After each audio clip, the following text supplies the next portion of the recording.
come into Canada on spousal visa, and if you want to come into Canada on spousal visa, then I would recommend you कि कुछ points है you should keep in your mind अगर आप चाहते हो कि आपका visa आराम से मिल जाए, आपको आपका वीज़ा रिजेक्ट ना हो।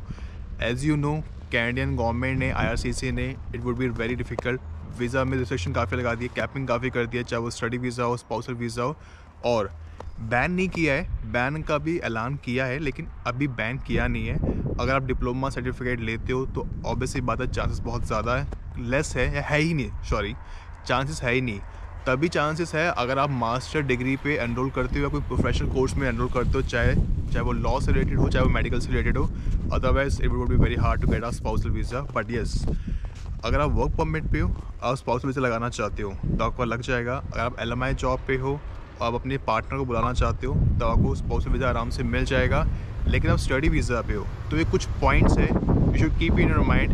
एंड अगर आप इस पॉइंट्स के अंदर आते हो और आप एलिजिबल होते हो और आपको लगता है कि मेरे पास इतने अमाउंट है, इतना फंड्स है, मेरी ये प्रोफाइल है, मेरा ये बैकग्राउंड है, मेरा offer letter, salary slip, experience letter सब कुछ है मेरे पार्टनर के पास, और उसके बाद इतना फंड्स होगा और आप इस कॉलेज यूनिवर्सिटी में हो, तभी फाइल लगाना। Otherwise just a waste of time, कोई बेनिफिट नहीं होगा। आपका जो स्पाउसल वीज़ा है आपके पार्टनर का वो आराम से रिजेक्ट हो जाएगा। So make sure you should keep in your mind जो मैं आपको अभी पॉइंट्स बोलने वाला हूँ। 3 इंपॉर्टेंट चीज़ें हैं जो भी अकॉर्डिंग टू द IRCC है, according to the Canadian government है। And if you fall into this then only file for the spousal visa. First of all, अगर आपकी यूनिवर्सिटी कॉलेज अगर PPP के अंदर आता है, मीन्स पब्लिक प्राइवेट यूनिवर्सिटी के अंदर आता है और उसका टाई अप है, मीन्स आपका प्राइवेट कॉलेज है, देन कोई बेनिफिट नहीं है स्पाउस वीज़ा लगाने का। It just a waste of money. आप लगाओगे भी आपका वीज़ा रिजेक्ट हो जाएगा। Even if you have a funds in your like, आपके पार्टनर के अकाउंट में फंड्स होगा, उनकी प्रोफाइल अच्छी होगी, एक्सपीरियंस ऑफर लेटर होगा, स्टिल आपका वीज़ा रिजेक्ट हो जाएगा आपके पार्टनर का।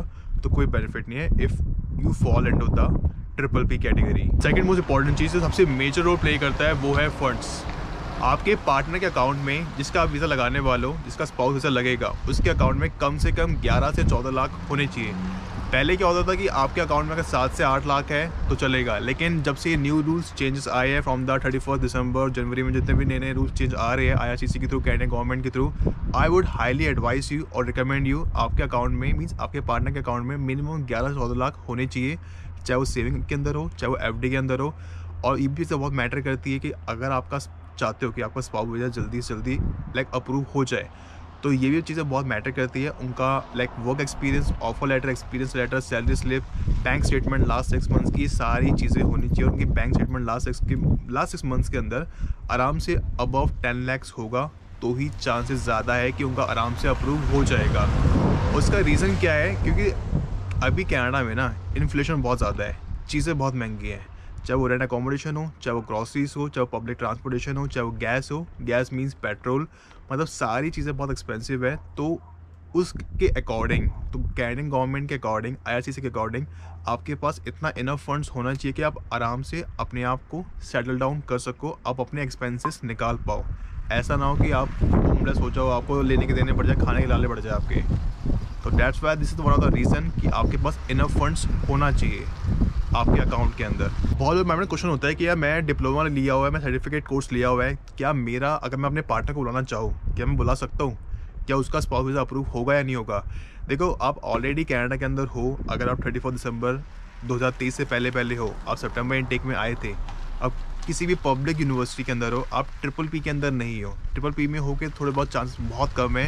अगर आप पब्लिक यूनिवर्सिटी में हो तो आपके चांसेस है आप फाइल कर सकते हो, और अभी कोई बैन नहीं हुआ है। लेकिन जब ये इम्प्लीमेंट हो जाएगा, अगर बैन लग जाएगा, अगर आप डिप्लोमा लिया हुआ है, सर्टिफिकेट कोर्स लिया हुआ है, अंडर ग्रेजुएट में हो, तो आपके चांसेस बिल्कुल भी नहीं होंगे। तब चांसेस आपके तभी होंगे अगर आपने मास्टर डिग्री में अप्लाई किया हुआ है, या मास्टर डिग्री के अंदर आपने एनरोल किया हुआ है, या आपने कोई प्रोफेशनल कोर्स में एनरोल किया हुआ है लाइक लॉ और मेडिकल। तभी चांसेस ज़्यादा है, ज़्यादा नहीं है क्या, तभी चांसेस ही है कि आपको आपके पार्टनर को स्पाउस वीज़ा मिलेगा। Other than that it would be very hard to get a spouse visa. But अभी कोई इम्प्लीमेंट नहीं हुआ है, कोई बैन नहीं हुआ है। अगर आप फाइल लगाना चाहते हो आप लगा सकते हो, एंड इट्स ईजी। अभी आराम से टाइम अभी आराम से 1.5-2 महीना लग रहा है to getting a spouse visa. It's depend, ज़्यादा भी लग रहा है, कम भी लग रहा है, बट जो एवरेज टाइम है वो 1.5-2 महीना ही लग रहा है। इसमें मैं आपको एक चीज़ ऐड करना चाहूँगा आखिरी में स्पाउस वीज़ा तभी लगाना जब आपके पास सारी रिक्वायरमेंट्स हो, आप सारी रिक्वायरमेंट्स को फुलफ़िल करते हो। चाहे आप खुद लगाओ, आप किसी एजेंट के थ्रू लगाओ, तभी लगाना जब आपके पास work experience, offer letter, income tax, bank statement, salary slip, enough funds हो और आपके पार्टनर के पास जो आपको इनवाइट कर रहा है उसके अकाउंट में भी इनफ फंड्स हो, तभी लगाना। तभी आपके चांसेस बहुत ज़्यादा है to getting a approval for the spouse visa. Otherwise it would be very hard. आप किसी एजेंट को बोलोगे, एजेंट लगा तो देगा, देखो उनको मतलब है पैसे से, आपको मतलब है रिजल्ट से। एजेंट को कोई फ़र्क नहीं पड़ता आपका अप्रूव हो या ना हो, वो आपसे पैसे ले लेगा, वो फाइल कर देगा, रिजेक्ट हो जाएगा आपसे और फिर पैसे ले लेगा चार्जिंग के लिए, लाइक फ़ीस के रिगार्डिंग। तो आई वुड एडवाइस यू, पागल मत बनो, बेवकूफ़ मत बनो। पहले ये चेक करो कि आपके पास आप सारी रिक्वायरमेंट फुलफ़िल करते हो या नहीं करते हो। अगर करते हो तभी लगाना, otherwise it's a waste of time, waste of money. So if you have any question regarding anything, just let me know in the comment section. And if you need a mini session 1-to-1, you can DM me on Instagram. तब तक के लिए goodbye and have a great day. Shab बखैर।